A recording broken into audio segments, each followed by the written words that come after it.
I would say Salishan is definitely, it's a community of transition.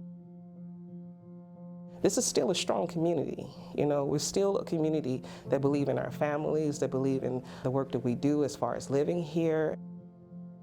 This is a community of resilience. Michael Mira used to say that blood, sweat, tears, and marriages were shed over this development. And there have been so many people that have dedicated so much to contributing to the success of the redevelopment and now the vital neighborhood that it is. There are lots of stories. It was not always easy. Housing is related to almost every other civic interest.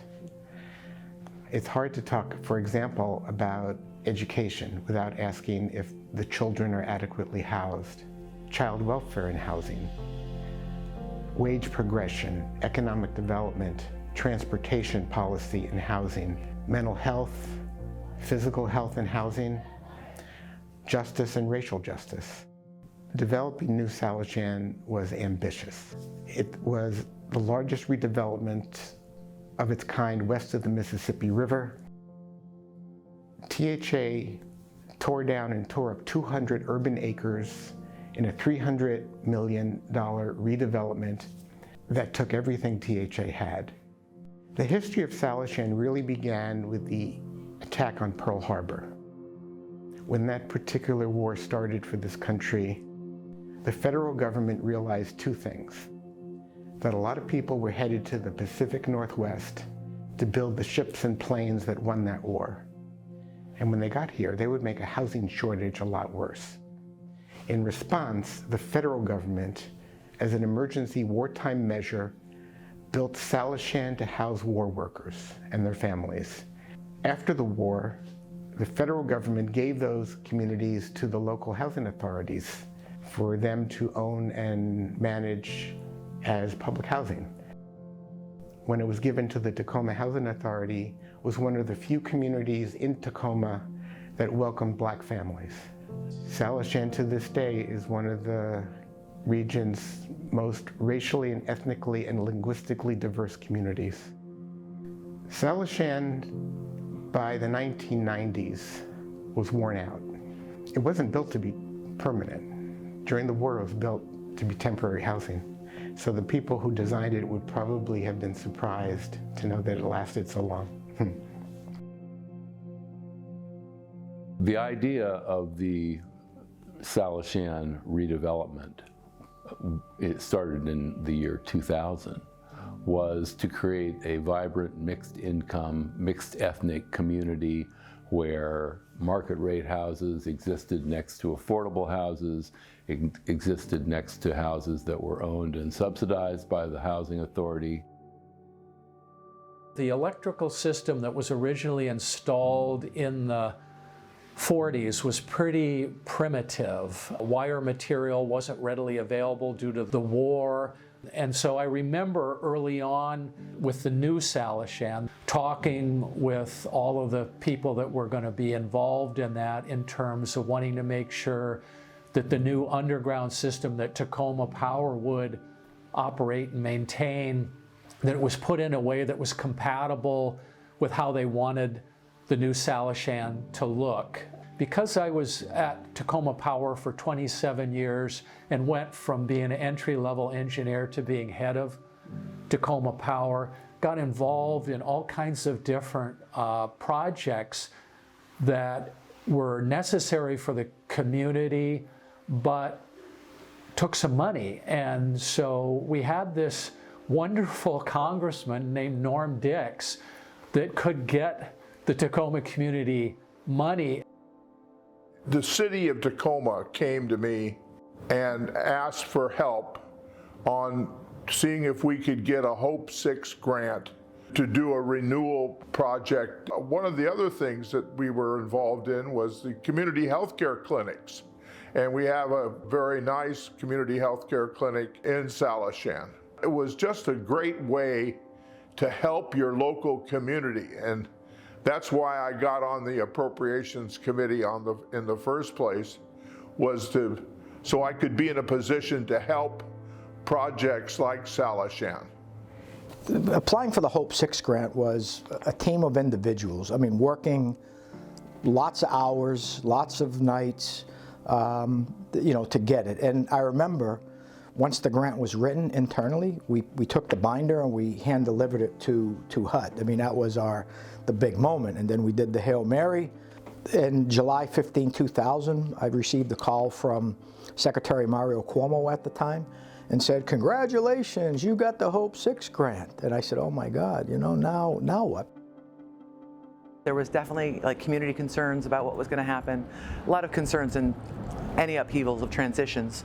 But beyond that, there wasn't a belief that it was going to be a great investment for the neighborhood. Now, I was looking at the fact that they were doing market rate housing along with public housing and thinking, why would that not be good? Because we certainly didn't have any new housing stock in the East Side otherwise, right?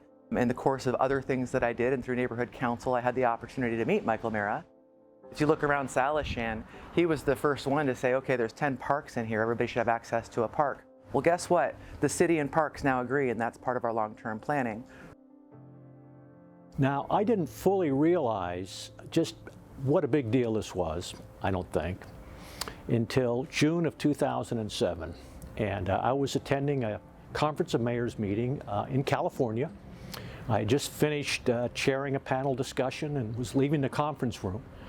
And a staff member came up, and I remember this day, it was June 24th, as a matter of fact, 2007. And a staff person came up and said, "Mayor, you made the front page of the New York Times. Tacoma made the front page." And he saw this worried look on my face, and he said, "No, Mayor, it's good news. It's about the Hope 6 program, New Salishan." Salishan, in my mind, and I've mentioned this many times over the years, was a lifesaver for my mother. I don't know what she would have done if there wasn't a place where she could have got a reduced rent. It was a little different once you got outside, and I went to Galt. And then, to be honest, you didn't want people to know you lived in Salishan because it was a housing project.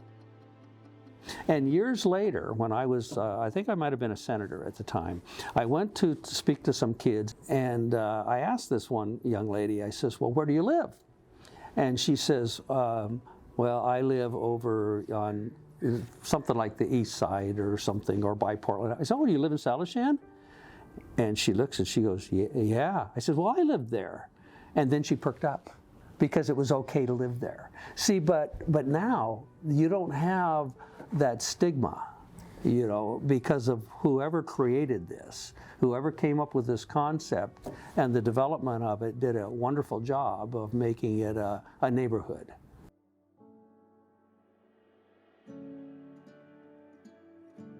Taking people from being homeless to providing a roof over their head is a big deal, a very rewarding deal as well. And it's something that I think about all the time because I grew up in public housing myself in Lowell with a mother, father, 6 brothers and sisters, right?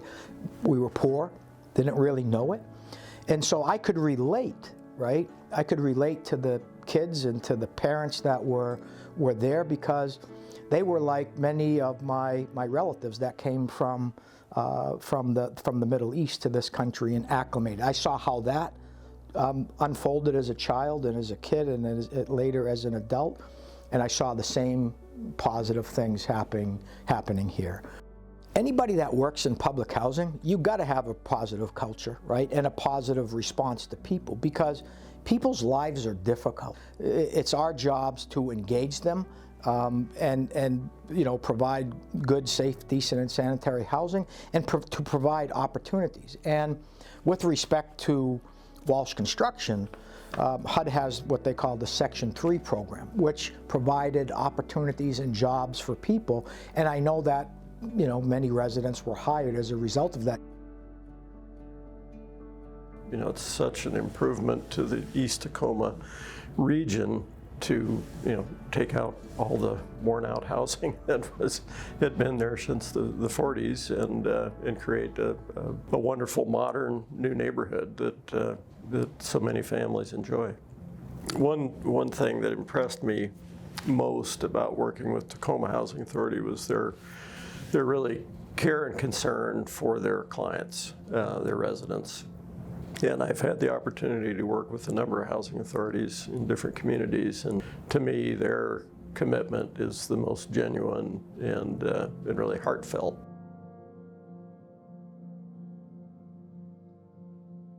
I was the executive director of a Korean Women's Association for a very long time, and we actually, under my leadership, we built senior low-income housing there, right on 44th. That's the clientele that we serve.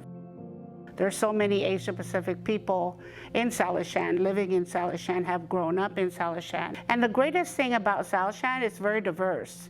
So it's a melting pot there, and therefore lots of different love, different cultures, you know, different languages. It's beautiful. I think that this community represents what a real community should look like, with the many languages and the many cultures. And they all live together, work together, and they get the kind of support system here for it to be successful. Regardless of their language or their needs, there's a program to enhance them. Originally came here, I was actually homeless. Came out of the Salvation Army, heard about Salishan, and I was actually new to the state. So I didn't know a whole lot about anything. So once I was at the shelter, they told us about Salishan, that this was an opportunity for us to go into permanent housing. During that time, I was actually 7 months pregnant, had 3 kids, was married at the time. And so when I heard of the opportunity to be able to come to Salishan, I came here. And the case managers began to tell me about all the different programs that could be able to help families to be able to stand and be self-sufficient again.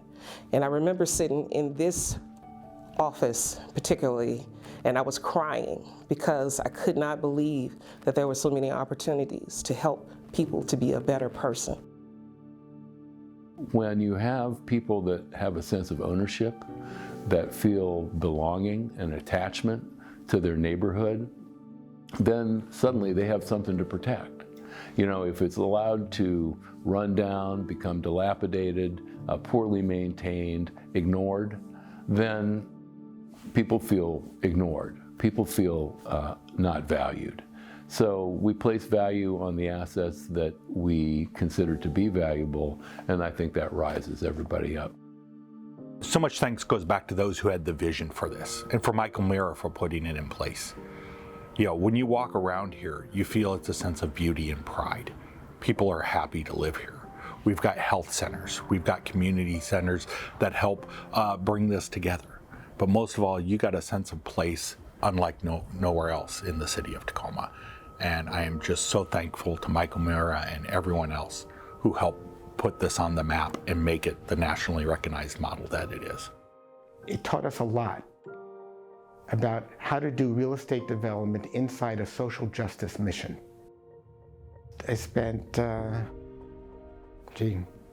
19 years at the Tacoma Housing Authority, 17 of them as executive director, 2 of them as general counsel, and all of those years were focused in important ways on Salishan.